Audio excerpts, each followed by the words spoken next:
الحمدللہ وکفا والصلاة والسلام علی عباده الذین اصطفى خصوصا علی افضلهم وخاتم النبیین محمد الامین وعلی آلہ وصحبہ اجمعین اما بعد فاعوذ باللہ من الشیطان الرجیم بسم اللہ الرحمن الرحیم ان الذين قالوا ربنا الله ثم استقاموا تتنزل عليهم الملائكة الا تخافوا ولا تحزنوا وابشروا بالجنة التي كنتم توعدون نحن اولياؤكم في الحياة الدنيا وفي الآخرة ولكم فيها ما تشتهي انفسكم ولكم فيها ما تدعون نزلا من غفور الرحیم صدق اللہ العظیم۔ گزشتہ نشست میں ہم ان الذین قالوا ربنا اللہ ثم استقاموا پر گفتگو کر رہے تھے، اور اصل گفتگو چل رہی تھی لفظ استقامت پر۔ اس کے ضمن میں ایک حدیث بھی آپ کو سنانا چاہتا ہوں۔ یہ امام مسلم نے روایت کی ہے۔ اس کے راوی حضرت عمرو یا حضرت ابی عمرو یا ابی عمرہ ہے رضی اللہ تعالی عنہ، نام کا ذرا فرق ہے۔ عن ابی عمرو وقیل ابی عمرہ سفیان بن عبد اللہ رضی اللہ عنہ قال، یہ فرماتے ہیں حضرت ابو عمرو یا ابو عمرہ، قال قلت، میں نے نبی اکرم صلی اللہ علیہ وسلم سے عرض کیا، یا رسول اللہ قل لی فی الاسلام قولا لا اسأل عنہ احدا غیرک، اے اللہ کے رسول مجھ سے تو اسلام کے بارے میں کوئی ایک بات ایسی کہہ دیجئے جو مجھے مستغنی کر دے کہ پھر مجھے کسی اور سے کچھ پوچھنے کی حاجت نہ ہو۔ یعنی کوئی بہت جامع تعبیر، بہت ہی جامع بات ایسی مجھے بتا دے کہ جس میں کل دین کی حقیقت جو ہے وہ سمو دی جائے اور مجھے پھر کسی اور سے کچھ پوچھنے کی ضرورت نہ رہے۔ یا رسول اللہ قل لی فی الاسلام قولا لا اسأل عنہ احدا غیرک، قال، اب جواب جو دیا حضور نے صلی اللہ علیہ وسلم اسے توجہ سے سنیے، قل آمنت باللہ ثم استقم، کہو میں ایمان لایا اللہ پر اور پھر جم جاؤ۔ اس استقامت میں جیسا کہ میں نے پچھلی نشست میں عرض کیا تھا، اس استقامت میں قیامت مضمر ہے۔ اب ذرا اس کا تجزیہ کیجئے، یہ استقامت ہے کیا؟ پہلی بات تو یہ کہ لغوی اعتبار سے نوٹ کیجئے، قام یقوم، کھڑے ہونا، اقام یقیم، کسی دوسرے کو کھڑا کرنا، اقیم الصلاۃ، نماز کو قائم کرو، نماز کھڑی کرو، قد قامت الصلاۃ، نماز کھڑی ہو گئی، اقیم الصلاۃ، نماز کو کھڑا کرو، نماز کو قائم کرو۔ اب اس سے آگے جو یہ باب استفعال میں جو آیا ہے استقامت، استقامہ یستقیم، اس میں ہے کھڑے ہونا اور ڈٹ جانا۔ اردو کا لفظ ڈٹ جانا یہ ہے در حقیقت کہ جو اس کی صحیح ترین تعبیر کرتا ہے، جم جانا، ڈٹ جانا، کسی موقف پر قائم ہو جانا پختگی کے ساتھ، پھر کوئی مخالفت، کوئی چاہے وہ غیر مرئی ہو چاہے مرئی ہو، کوئی لالچ، کوئی بھی وہاں سے انسان کو ہلا نہ سکے، پائے ثبات میں جنبش نہ آئے۔ ان الذین قالوا ربنا اللہ ثم استقاموا، اب اس استقامت کے دو رخ ہیں، ایک استقامت ظاہری یا استقامت خارجی ہے جو نظر آئے گا۔ وہ استقامت کیا ہے؟ جب اللہ کو مان لیا یہ میرا رب ہے، میرا مالک ہے، میرا آقا ہے، اب اس کی اطاعت کیسے ممکن ہے کہ اب اس کے حکم سے سرتابی کی جائے؟ اطیعوا اللہ واطیعوا الرسول فإن تولیتم فإنما علی رسولنا البلاغ المبین، اطاعت کرو اللہ کی اور اطاعت کرو اس کے رسول کی، اور اگر تم روگردانی کرو گے تو جان لو ہمارے نبی کے ذمے صاف صاف پہنچا دینے کے سوا اور کچھ نہیں۔ ان کی ذمہ داری پہنچا دینے کی ہے، وہ ذمہ داری انہوں نے ادا کر دی، آگے ذمہ داری تمہاری ہے۔ تم نے مانا ہے اللہ کو، اب مانو اس کے حکم کو، اس کی اطاعت کرو، اس کے فرمان پر چلو، جو جس شے کو اس نے حلال کیا ہے اسی پر اکتفا کرو، جس شے کو حرام قرار دیا ہے اس سے رک جاؤ۔ یہ گویا کہ وہ استقامت خارجی ہے، استقامت ظاہری ہے۔ اسی استقامت خارجی، استقامت ظاہری میں وہ چیزیں بھی آ جائیں گی، اس لیے کہ وہ بھی حکم ہے، ادعو الی سبیل ربک، بلاؤ لوگوں کو اپنے رب کے راستے کی طرف۔ یا آپ کا دعوت دینا دوسروں کو، یہ بھی تو ایک خارجی عمل ہے، نظر آئے گا۔ جہاد، قتال اللہ کی راہ میں، یہ سب استقامت ہے۔ استقامت صرف جو ہے اطاعت اس معنی میں نہیں کہ اس نے سور حرام کیا ہم نے نہیں کھایا، شراب کو حرام قرار دیا ہم نہیں پیتے، یہ بھی استقامت میں ہوگا، لیکن یہ ہے کہ جو ہمیں حکم دیے گئے ان اقیم الدین، یہ بھی تو حکم ہے، اس کا حکم ہے دین کو قائم کرو۔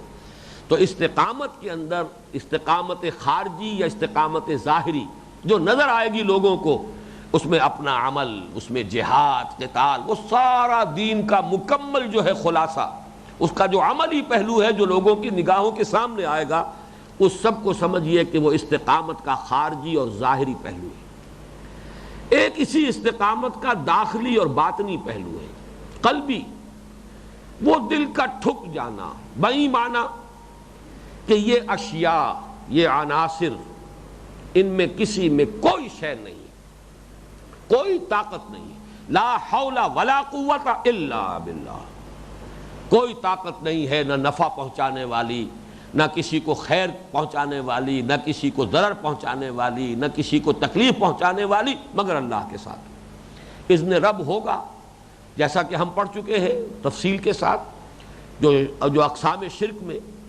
جو شرک فی الصفات، کسی شے کی کوئی صفت ذاتی نہیں، ابدی نہیں، دائم و قائم نہیں، تمام اوصاف اللہ کی عطا کردہ ہیں، اور ہر صفت کا ظہور ہوگا، ہر تاثیر ظاہر ہوگی اگر اذن رب ہوگا، اگر اذن رب نہیں ہوگا اس صفت کی تاثیر ظاہر نہیں ہوگی۔ یہ ہے ایمان کا تقاضا۔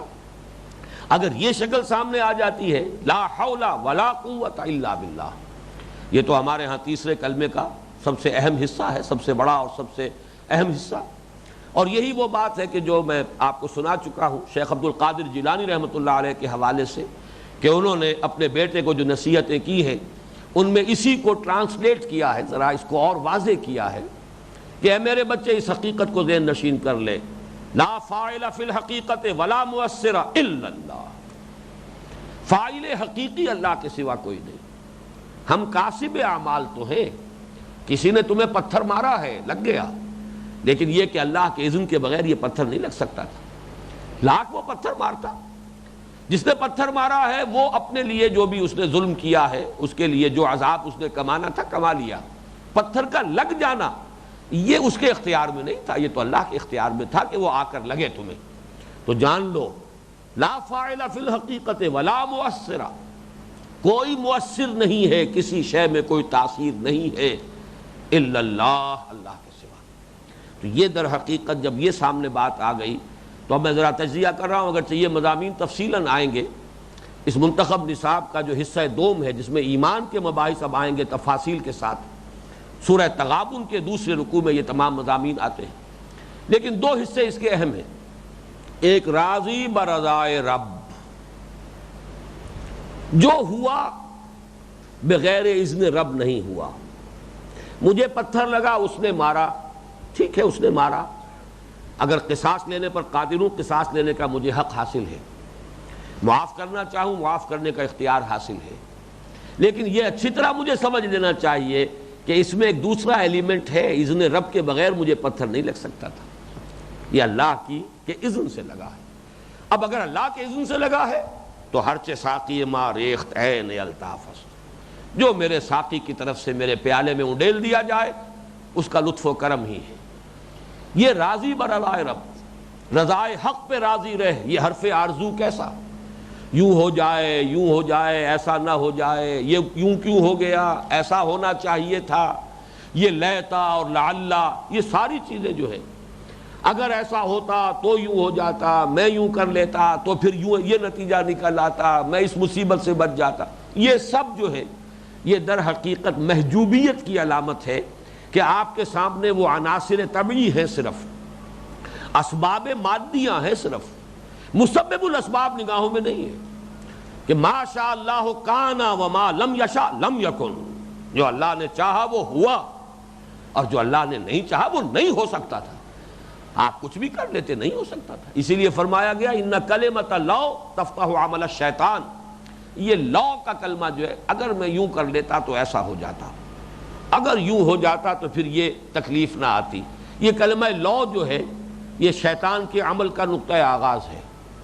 اب یہ انسان میں حسرت پیدا کر رہا ہے، افسوس پیدا کر رہا ہے، یوں کیوں نہ کر لیا میں نے، فلاں وقت میں نے یوں کیوں کیا، اس نے یہ کیا کر دیا، وہ یوں نہ کرتا۔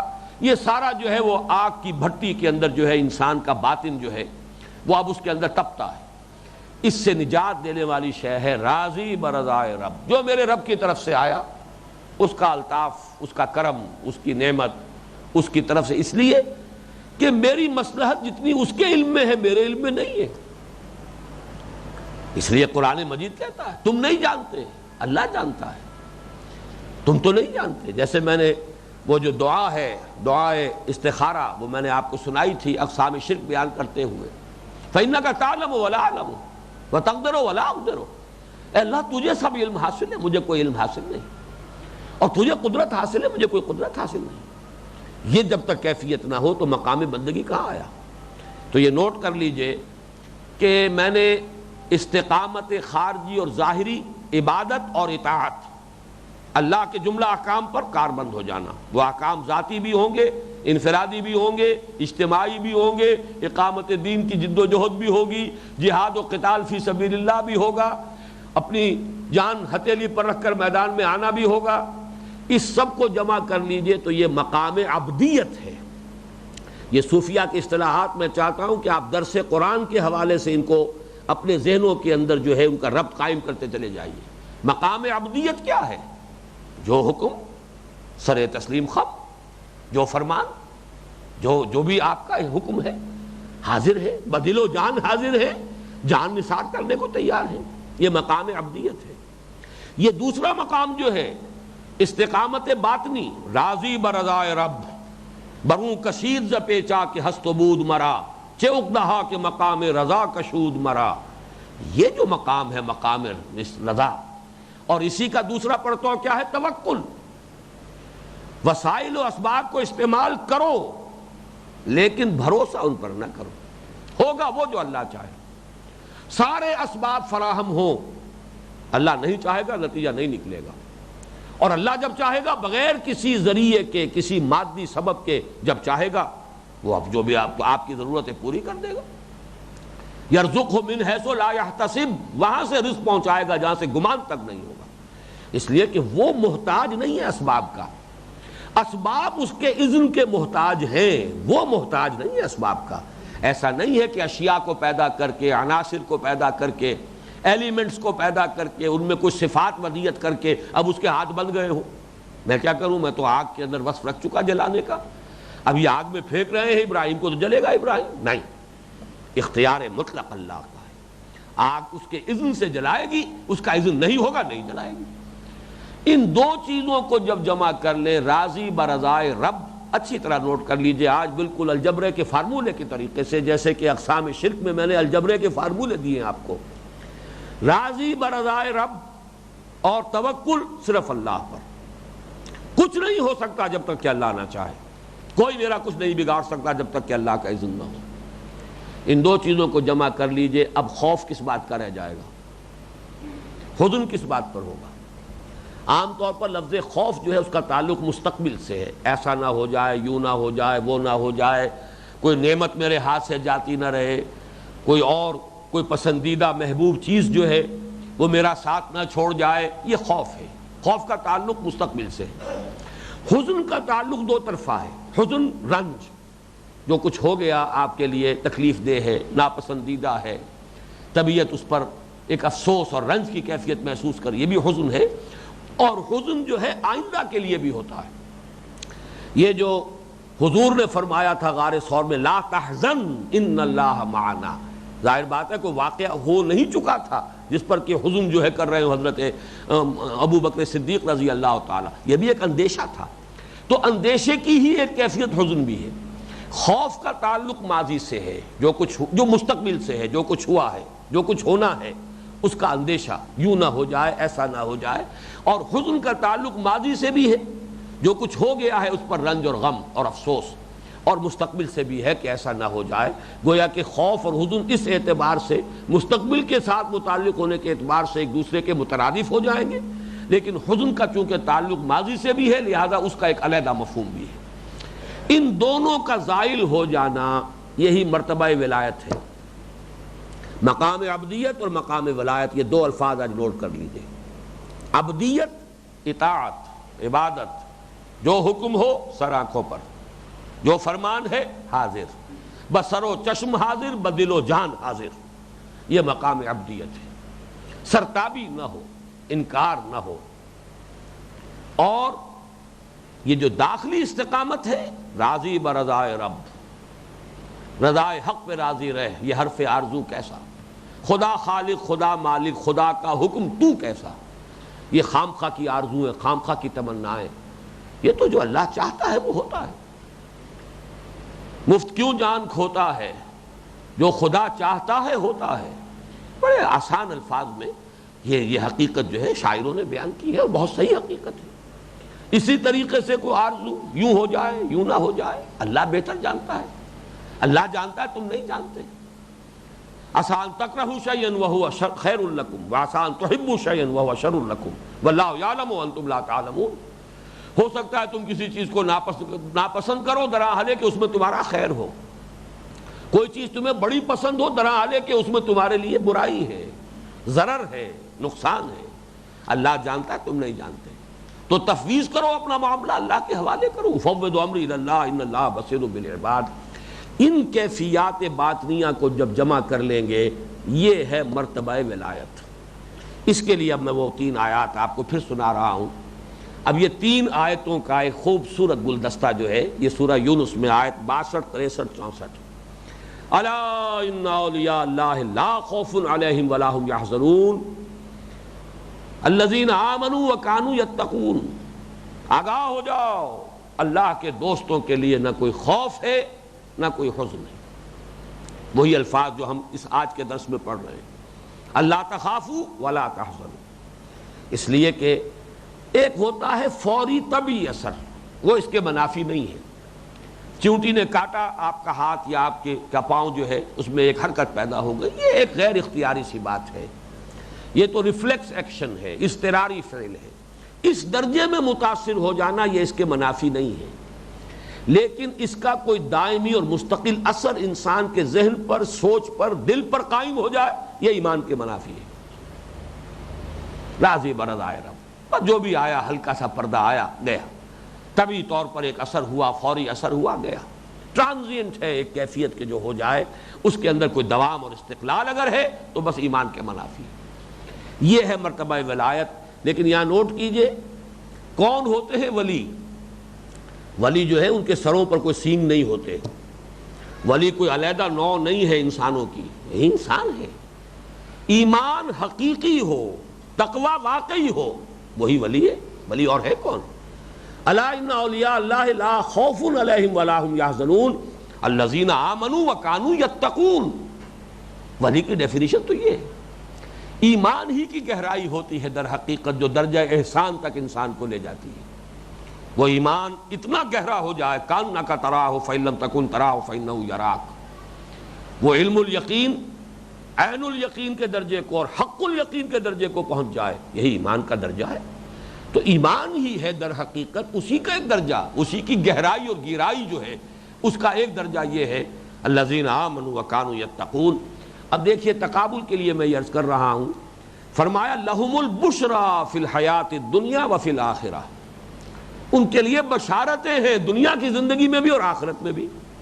اور یہاں جو ہم آیات پڑھ رہے ہیں، فرشتے کیا کہتے ہیں؟ تتنزل علیہم الملائکۃ الا تخافوا ولا تحزنوا وابشروا بالجنۃ التی کنتم توعدون۔ وہی لفظ بشارت یہاں بھی ہے، بشارت حاصل کرو اس جنت کی جس کا تم سے وعدہ کیا جاتا رہا۔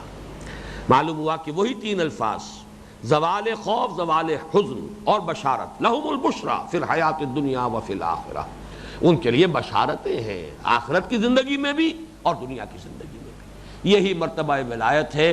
تو گویا کہ یہاں اس لفظ استقامت میں استقامت خارجی اور ظاہری ہے تو مقام عبدیت ہے، استقامت باطنی ہے راضی برضائے رب اور توکل علی اللہ، یہ دونوں چیزیں اگر حاصل ہو گئی ہے یہ مرتبہ ولایت ہے۔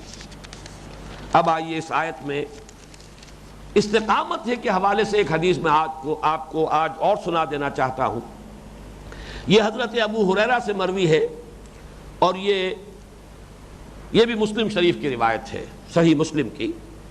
عن ابی ہریرہ قال قال رسول اللہ صلی اللہ علیہ وسلم قاربوا وسددوا واعلموا انه لن ينجو احد منكم بعمله۔ حضور نے ارشاد فرمایا، مسلمانوں میانہ روی سے کام لیا کرو، عبادات میں اور اس میں بھی غلو نہ کرنا۔ یہ غلو جو ہے جب انسان کرتا ہے تو پھر یہ غلو انسان کو پچھاڑ دیتا ہے، پھر ریئیکشن ہوتا ہے، رد عمل ہوتا ہے۔ میانہ روی، قاربوا وسددوا، البتہ اس میانہ روی میں استقامت اختیار کرو۔ یہ نہ ہو کہ ایک وقت میں تو جذبہ جو ہے آسمان کو چھو رہا ہے اور ایک وقت میں جھاگ بن کر بیٹھ گئے، یہ کیفیت جو ہے یہ پسندیدہ نہیں ہے۔ اعتدال کی روش اختیار کرو، اور اعتدال ہی کے ساتھ سددو، یہ امام نووی نے اس کی وضاحت کی ہے، المقاربۃ القصد الذی لا غلو فیہ ولا تقصیر، وہ میانہ روی جس میں غلو نہ ہو۔ ہاں، اللہ کے حکم کو تو بہرحال نہیں توڑنا، جو اللہ کا حکم ہے، جو فرائض ہیں وہ ادا کرنے ہیں، جو حرام ہے اس سے بہرحال رک جانا ہے، لیکن اس سے آگے جا کر نوافل میں غلو کرنا، آگے بڑھنا، زیادتی کرنا، یہ ہے جس سے حضور روک رہے ہیں۔ قاربوا وسددوا، درمیانہ میانہ روی اختیار کرو، غلو نہ کرو۔ اور سداد جو ہے امام نووی کہتے ہیں استقامت کو کہتے ہیں، جو بھی ہے اس پر استقامت، ڈٹے رہو، کھڑے رہو، تسلسل ہو، پابندی ہو، دوام ہو۔ اب اس میں جو جملہ آیا ہے یہ بہت سے لوگوں کے لیے آنکھیں کھول دینے والا ہونا چاہیے، جو غلو کرتے ہیں، مستحبات میں غلو کر رہے ہیں، سنت عادت میں غلو کر رہے ہیں، چھوٹی چھوٹی چیزوں میں غلو کر رہے ہیں، اسی میں ایک دوسرے پر نکیر کر رہے ہیں، ایک دوسرے پہ تنقیدیں کر رہے ہیں۔ اس غلو کا علاج کیا ہے جو حضور نے ابھی فرمایا وہ سن لیجئے۔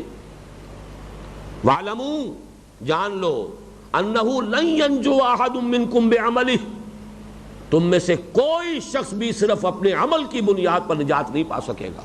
کتنا عمل کر لو گے، کتنا غلو کر لو گے، کہیں تک بھی پہنچ جاؤ، تم اپنے عمل کی بنیاد پر نجات نہیں پاؤ گے۔ لَن يَنْجُوَ أَحَدٌ مِّنْكُمْ بِعَمَلِهِ، تم میں سے کوئی ایک بھی ایسا نہیں ہے جو اپنے عمل کی وجہ سے نجات پا جائے۔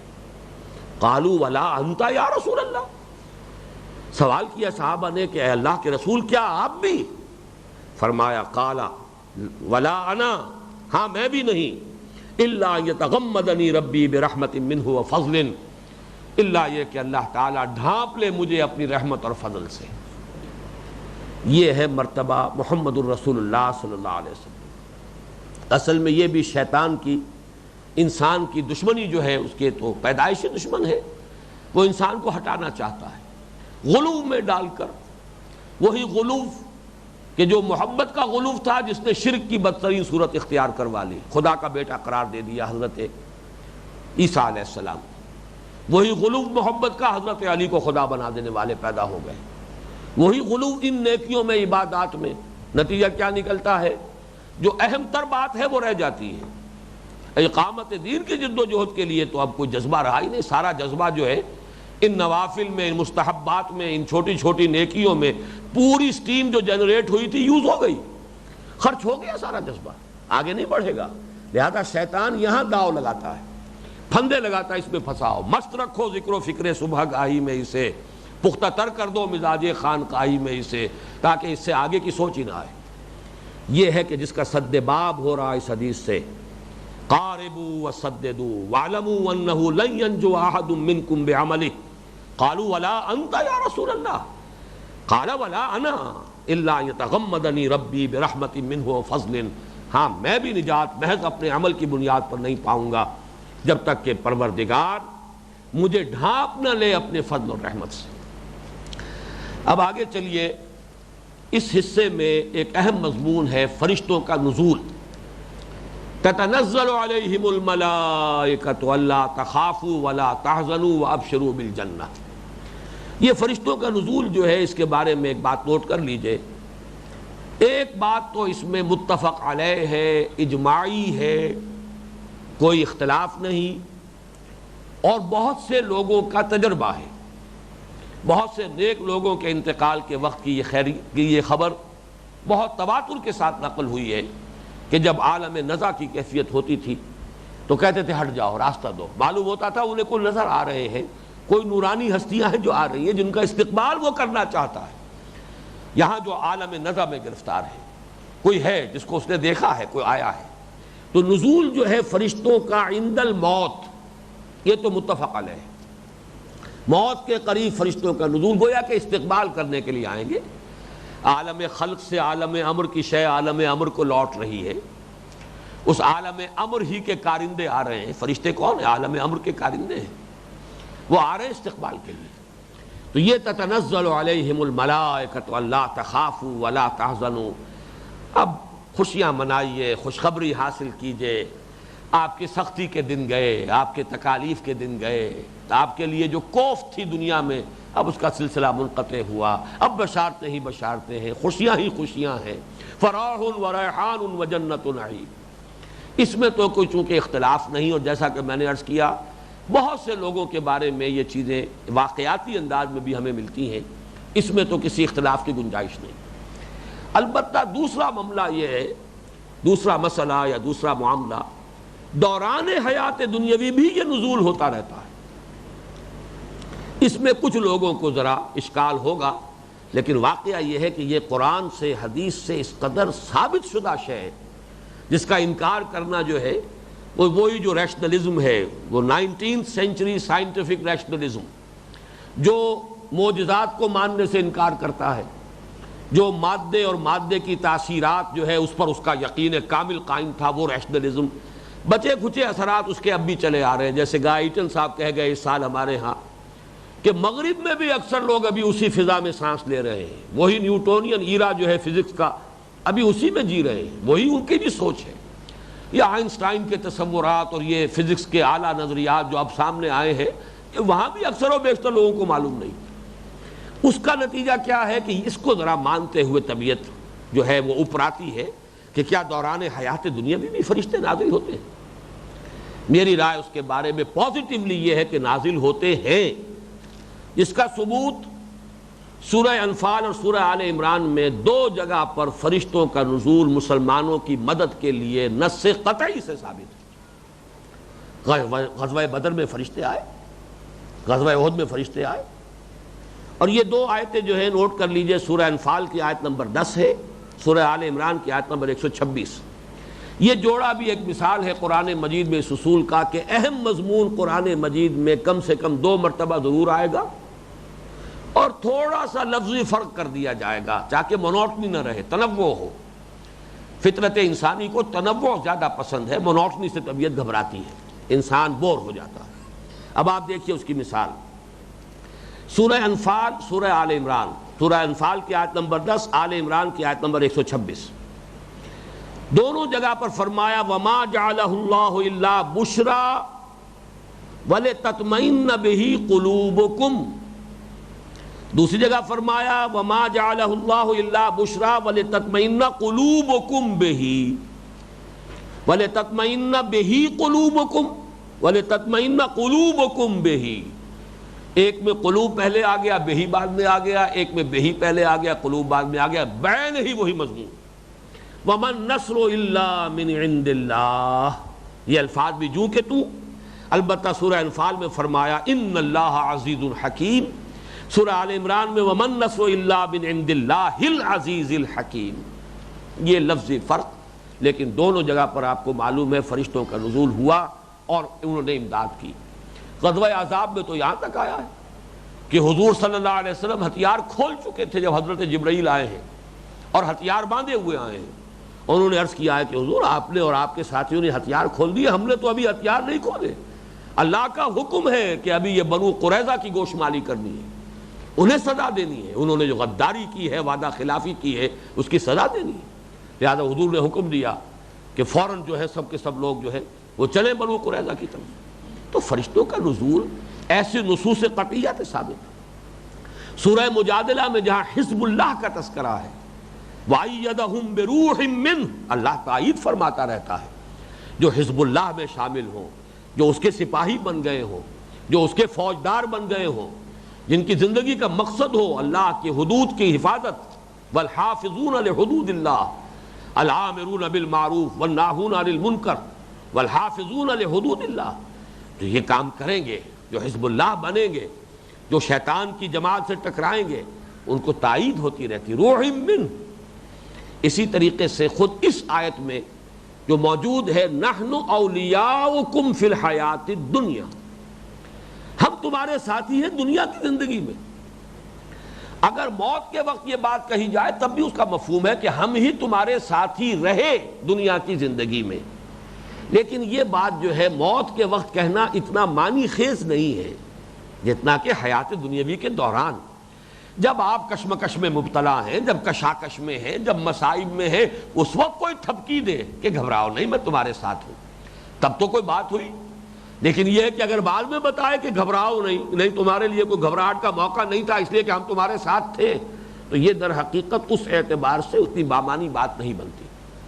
اگرچہ یہ آیت جو ختم ہوتی ہے جس کے اندر کہ فرمایا گیا کہ ہم تمہارے ساتھی ہیں دنیا میں بھی اور آخرت میں بھی، نحن اولیاءکم فی الحیات الدنیا وفی الآخرہ وَلَكُمْ فِيهَا مَا تَشْتَهِي أَنفُسُكُمْ وَلَكُمْ فِيهَا مَا تَدَّعُونَ نُزُلًا مِّن غَفُورٍ رَحِيمٍ. بلکہ اس سے پہلے کے الفاظ نوٹ کیجئے وَأَبْشِرُوا بِالْجَنَّةِ الَّتِي كُنْتُمْ تُوعَدُونَ.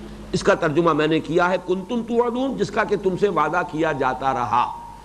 اس میں اشارہ ہو رہا ہے کہ یہ موت کے وقت کی گفتگو ہے. تو موت کے وقت کی گفتگو تو ظاہر ہے، ثابت ہے، مجمع علیہ ہے، اس پر اجماع ہے، اس پہ کچھ کہنے کی ضرورت نہیں. لیکن حیات دنیاوی کے دوران بھی فرشتوں کا نزول ہوتا ہے، چاہے ان کی بات ان کانوں سے ہم نہ سنیں، وہ صرف ایک سکینت بن کر ہمارے قلب کے اوپر نازل ہو جائے. جیسے کہ اب ہم یہاں بیٹھے ہوئے ہیں، درس قرآن ہو رہا ہے، حدیث صحیح ہے، مستند ہے، مجتمع قوم فی بیت من بیوت اللہ یتلون کتاب اللہ ویتدارسونہ بینہم الا نزلت علیہم السکینہ وغشیتہم الرحمہ وحفتہم الملائکہ. جب بھی کہیں کچھ لوگ اللہ کے گھروں میں سے کسی گھر میں جمع ہوتے ہیں، اور اللہ کے گھروں میں سے کسی گھر کا ایک تو قطعی مفہوم ہے کسی مسجد میں، لیکن اکثر جو ہے محققین محدثین ان کے نزدیک کوئی بھی گھر ہو جہاں پر کہ کوئی بھی مقام ہو جہاں اس کام کے لیے لوگ جمع ہو جائیں، عموم جو ہے وہ یہاں پیش نظر ہے. اصل ہے وہ کام کیا ہے؟ اللہ کی کتاب کو پڑھنا اور آپس میں سمجھنا سمجھانا. جہاں کہیں بھی یہ کام ہوگا ان پر رحمت کا نزول ہوگا، غشیتہم الرحمہ، رحمت انہیں ڈھانپ لے گی، سکینت نازل ہوگی، فرشتے ان کے گرد گھیرا ڈال لیں گے. تو تتنزل علیہم الملائکہ. اب اس کو صرف موت کے وقت کے ساتھ خاص کر دینا میرے نزدیک وہ درست نہیں ہے. واللہ اعلم. اب آگے چلیے، اس حصے کا ایک اور اہم مضمون ہے لَكُمْ فِيهَا مَا تَشْتَهِي أَنفُسُكُمْ وَلَكُمْ فِيهَا مَا تَدَّعُونَ. تمہارے لیے ہے وہاں وہ سب کچھ جس کا اشتہا ہے تمہارے جیوں میں، تمہارے نفوس میں. تشتہی، یہ اشتہا کا لفظ اردو میں ہم بولتے ہیں. کبھی آپ کسی سے کہتے ہیں پڑھے لکھے آدمی سے کھانے کے لیے، بھائی اشتہا نہیں ہے. اشتہا اگرچہ لفظ جو ہے اس کا مادہ تو شہوت ہے، شہوت کا لفظ ہمارے ہاں عام طور پر صرف مستعمل ہے جنسی شہوت کے لیے.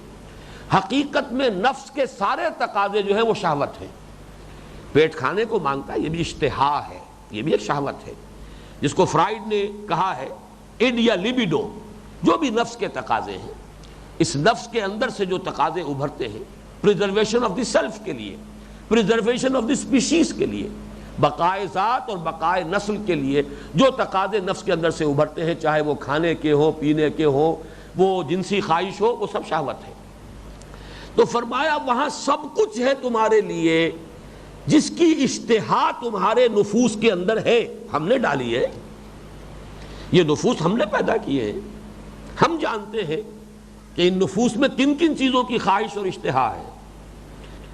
وہ ساری تسکین کا سامان، ان تمام تقاضوں کی بھرپور تسکین کا سامان اس جنت میں فراہم کر دیا گیا ہے. یہ بات بھی بعض حضرات کو جو نسبتاً زیادہ شعور کے اعتبار سے ذرا اپر لیول پر ہوتے ہیں ذرا کھلتی ہے. یہ کیا قرآن مجید میں حور و قصور کا تذکرہ ہو رہا ہے اور کھانے پینے کی نعمتوں کا تذکرہ ہو رہا ہے، یہ ساری چیزیں جو ہے یہ تو بڑے انسان کے بڑے سفلی تقاضے ہیں. بڑے ادنا تقاضے ہیں، یہ تو نفس کے تقاضے ہیں، تو بعض اوقات طبیعت جو ہے منقبض ہوتی ہے۔ اور میں نے بارہا یہ بات عرض کی، اب بھی یاد آ گئی ہے تو بیان کر رہا ہوں، خود میری یہ کیفیت رہی ہے بہت عرصے تک۔ غض بصر کرتا تھا، جب قرآن مجید کے ان مقامات سے گزرتا تھا تو غض بصر کر کے ذہناً گزر جاتا تھا، یعنی بات اچھی نہیں لگتی تھی کہ کیا ذکر ہو رہا ہے حوروں کا اور کچھ، اور ان کی پھر ان کی رنگت، ان کی آنکھیں ایسی خوبصورت ہوں گی، اور ان کے وہ جو بھی ساری تفاصیلیں جانے کی ضرورت نہیں ہے، تو طبیعت میں کچھ انقباض سا ہوتا تھا۔ اب میں نہیں کہہ سکتا، یہ تو میرا تجربہ ہے، جب پہلی مرتبہ میں نے جو شیخ القراء تھے محمود خلیل حسری، ان کی تلاوت کا ریکارڈ سنا ہے سورہ رحمان کا، اور سورہ رحمان ان میں سے جن میں غض بصر کر کے گزرتا تھا، اس کے تیسرے رکوع میں سے۔ پھر کچھ سالوں کے بعد اللہ تعالیٰ کا مجھ پر خاص فضل ہوا، یہ تو کراچی میں وہ کہیں آئے تھے 54 میں، صدر ناصر صاحب جب آئے تھے دورے پر پاکستان کے، یا تو 58 ہے یا 54 ہے، اس وقت آئے تھے شیخ محمود خلیل حسری ان کے ساتھ۔ اس وقت انہوں نے جن سورتوں کی تلاوت کراچی میں کی تھی ان میں سے سورہ رحمان بھی تھی۔ پھر بہت عرصے کے بعد لاہور میں بھی آئے، یہاں جامعہ رشید، جامعہ اشرفیہ میں ان کا ایک محفل قرات ہوئی، وہاں سورہ واقعہ، اور سورہ واقعہ میں بھی وہی مضامین ہیں، وہ تو دونوں صورتیں جو ہیں جڑواں ہیں، ایک ہی مضمون ہے دونوں میں۔ تو غض بصر کرتا تھا میں، لیکن یہ قرات سننے کے بعد معلوم ہوا کہ کوئی جالا سا تھا دل کے اوپر سے، کوئی حجاب تھا جو اتر گیا، کوئی عقلی توجیہ میرے پاس نہیں ہے۔ اور میں تو اس واقعے کو، اپنے تجربے کو بیان کیا کرتا ہوں کہ حسن قرات جو ہے قرآن مجید کی، اس کی اپنی تاثیر ہے، معنی جو اس کے ہیں، مطالب جو اس کے ہیں، ان سے ہٹ کر اس کا جو صوتی آہنگ ہے، اس میں جو اللہ تعالیٰ نے ایک ملکوتی غنا رکھا ہے، یہ ڈیوائن میوزک جو اس کے اندر ہے، اس کی اپنی تاثیر ہے، انڈیپینڈنٹ آف میننگز، ان کے معنی سے بالکل جدا اور آزاد اس کی ایک تاثیر ہے۔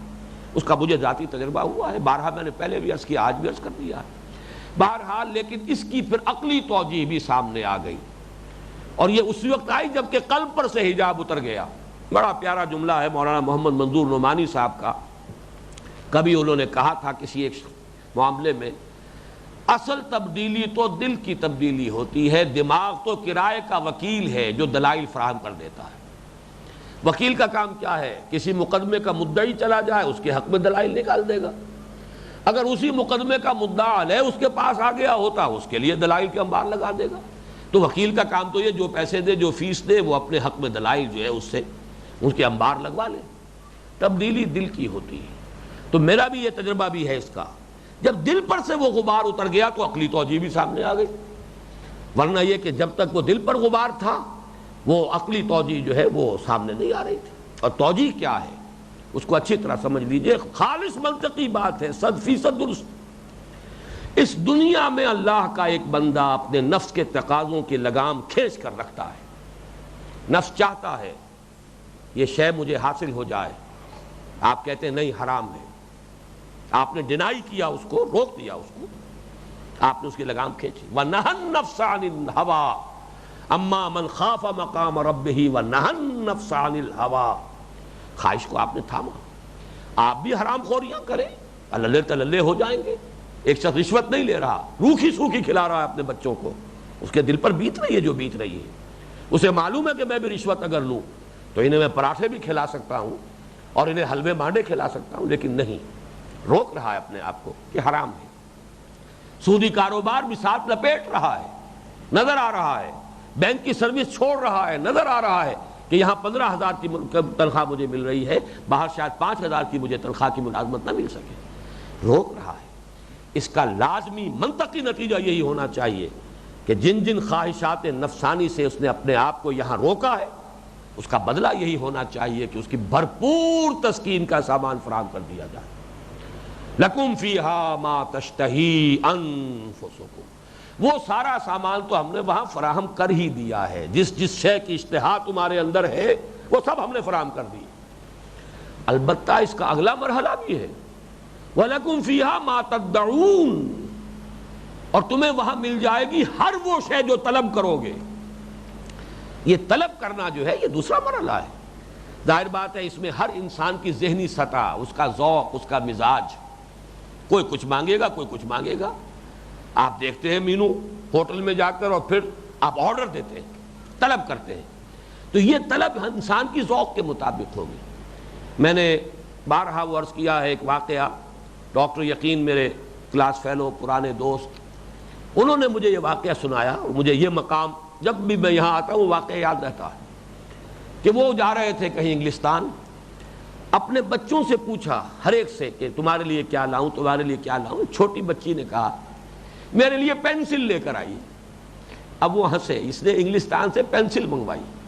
کیوں منگوائی پینسل؟ اس لیے کہ اس سے زیادہ کا بھی اس کا کوئی شعور ہے ہی نہیں، اسے کیا پتا اور کیا نعمتیں ہیں، کیا اس دنیا کے اندر اور چیزیں ہیں۔ اس کا چھوٹا سا ذہن، اسے شاید والدہ جو ہے روکتی ہوں گی، پینسل اس کے ہاتھ میں نہیں آنے دیتی ہوں گی، دیواروں کو خراب کرے گی، کہیں اور ادھر ادھر کچھ اور نقش و نگار بنائے گی، تو وہی جو اس کی رکی ہوئی ایک آرزو تھی، اس نے اسی کی تسکین کا جو ہے وہ سوال کر دیا۔ یہ معاملہ ہوگا ہر شخص کے ساتھ جداگانہ، متفاوت، یہ فرق و تفاوت ہوگا اپنے اپنے لیول آف کانشسنس کے اعتبار سے، اپنے شعور کے اعتبار سے۔ اور اس میں آخری اور بلند مرتبہ وہ ہے کہ کوئی انسان ایسے بھی ہوں گے، قرآن مجید میں ذکر ہے، یریدون وجہہ، صرف اللہ کی کا چہرہ چاہیں گے اور کچھ نہیں چاہیں گے، سوائے اللہ کے اور کچھ نہیں، جس کو کہ حضرت رابعہ بصریہ نے ایک تمثیل سے واضح کیا تھا رحمت اللہ علیہا، کہ ایک خاص جذب کی کیفیت میں نکلی ہیں اپنے گھر سے، ایک ہاتھ میں ایک لوٹا ہے جس میں پانی تھا، اور ایک ہاتھ میں مشعل ہے، آگ جل رہی ہے۔ انہوں نے پوچھا کہاں جا رہی ہیں، کیا ہے معاملہ؟ کہ اس مشعل سے جنت کو جلانے جا رہی ہوں اور اس پانی سے جہنم کو بجھانے جا رہی ہوں، تاکہ لوگ اللہ کو صرف اللہ کے لیے چاہیں، جنت کے طلب میں اور دوزخ سے بچنے کے لیے نہ چاہیں۔ یہ میں عرض کر دوں کہ یہ کوئی سند نہیں، یہ کوئی قرآن نہیں، کوئی حدیث نہیں، ایک خاص کیفیت ہے، ایک جذب کی سی کیفیت ہے، لیکن اس کے اندر جو چیز مضمر ہے وہ یہی ہے، یریدون وجہہ لا تعد عیناک عنہم، یہ لوگ کہ جو صرف ہمارے چہرے انور کی ضیاء کے طالب ہیں، انہیں اور کچھ نہیں چاہیے۔ یہی وجہ ہے کہ یہ بات آئی ہے صراحت کے ساتھ روایات میں کہ آخری نعمت جو ملے گی جنت والوں کو وہ اللہ کا دیدار ہوگا، یہ سب سے آخری دولت اور سب سے آخری نعمت جو ملے گی وہ دیدار باری تعالیٰ ہے۔ اس کے بعد اور کسی شے کی کوئی طلب، کوئی خواہش باقی نہیں رہے گی۔ اب آخری بات، اگرچہ وقت تو تقریباً ختم ہو گیا ہے لیکن نوٹ کر لیجئے، یہ دونوں چیزیں جو ہیں، وَلَكُمْ فِيهَا مَا تَشْتَهِي أَنفُسُكُمْ وَلَكُمْ فِيهَا مَا تَدَّعُونَ، تمہارے لیے ہے اس جنت میں، اس آخرت میں وہ سب کچھ جس کی اشتہا تمہارے جیوں میں ہوگی، اور تمہارے لیے ہوگا وہاں وہ سب کچھ جو تم مانگو گے، طلب کرو گے، جس کا آرڈر دو گے۔ لیکن یہ دونوں چیزیں مل کر بھی نزل بنیں گی۔ نزل کہتے ہیں ابتدائی مہمان نوازی کو۔ نزیل اور ضیف کا فرق یہ ہے، نزیل کہتے ہیں جو مہمان تازہ تازہ آیا، نزیل سواری سے اتر کر آیا، کار سے اتر کر آیا، گھوڑے سے اتر کر آیا، اونٹ سے اتر کر آیا، نازل ہوا ہے، وہ نزیل ہے۔ جب آ کے آپ کے پاس مقیم ہو گیا، اب ضیف ہے۔ یہی فرق ہے نزیل اور ضیف کا۔ ضیف کی ضیافت ہوتی ہے اہتمام کے ساتھ، نزیل کو فوری طور پر کچھ پیش کر دیا جاتا ہے، جس کو آپ کہتے ہیں ٹھنڈا یا گرم۔ سردیاں ہیں چائے پلا دیجئے فوری طور پر، اور گرمیاں ہیں آج کل کا موسم ہے شربت پلائیے، سکنجبیر پلائیے، یہ نزل ہے۔ یہ دونوں چیزیں مل کر بھی نزل ہوں گی صرف اس لیے کہ جنت کی جو اصل نعمتیں ہیں ان کے بارے میں ایک حدیث سن لیجئے، اسی پر آج کا درس ختم ہو جائے گا۔ یہ حدیث اس سے پہلے بھی میں نے بیان کی ہے، لیکن میں آج آپ کو اس کی سند کے ساتھ بتا رہا ہوں۔ صحیح بخاری، صحیح مسلم، جامع ترمذی، تینوں میں یہ روایت موجود ہے حضرت ابو ہریرہ سے رضی اللہ تعالی عنہ، اور حدیث قدسی ہے۔ قال قال رسول اللہ صلی اللہ علیہ وسلم، حضرت ابو ہریرہ فرماتے ہیں کہ اللہ کے رسول نے ارشاد فرمایا، قال اللہ عز وجل، اللہ فرماتا ہے عز وجل، کیا فرماتا ہے؟ اعددت لعباد الصالحین ما لا عین رات ولا اذن سمعت ولا خطر علی قلب بشر، میں نے اپنے نیک بندوں کے لیے تو وہ چیزیں فراہم کی ہوئی ہیں جو نہ کسی آنکھ نے کبھی دیکھی، نہ کسی کان نے کبھی سنی، نہ کسی انسان کے دل پر ان کا کبھی خیال تک وارد ہوا۔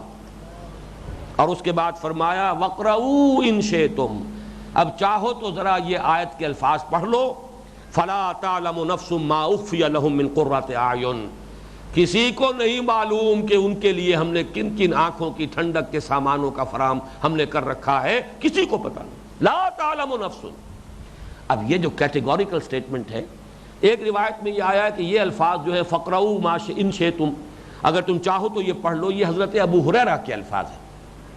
حضور کی طرف سے جو قول، جو حدیث قدسی ہے وہ ختم ہو گئی اس پر کہ اعددت لعبادی الصالحین ما لا عین رات ولا اذن سمعت وما خطر علی قلب بشر، میں نے اپنے صالح بندوں کے لیے ایسی ایسی چیزیں فراہم کی ہیں جو نہ کسی آنکھ نے دیکھی، نہ کسی کان نے سنی، اور نہ کسی انسان کے دل پر ان کا کبھی خیال تک وارد ہوا۔ اصل ضیافت وہ ہے، یہ ساری چیزیں ما تشتہی انفسکم بھی، اور تمہاری اپنی جو سوچ ہے وہ بھی تو محدود ہے، وہ بھی تو اپنے تصورات کے مطابق مانگو گے جو مانگو گے۔ یہ دونوں چیزیں مل کر بھی صرف نزل ہیں، نزلا من غفور الرحیم۔ بارک اللہ لی ولکم فی القرآن العظیم ونفعنی وإیاکم بالآیات والذکر الحکیم۔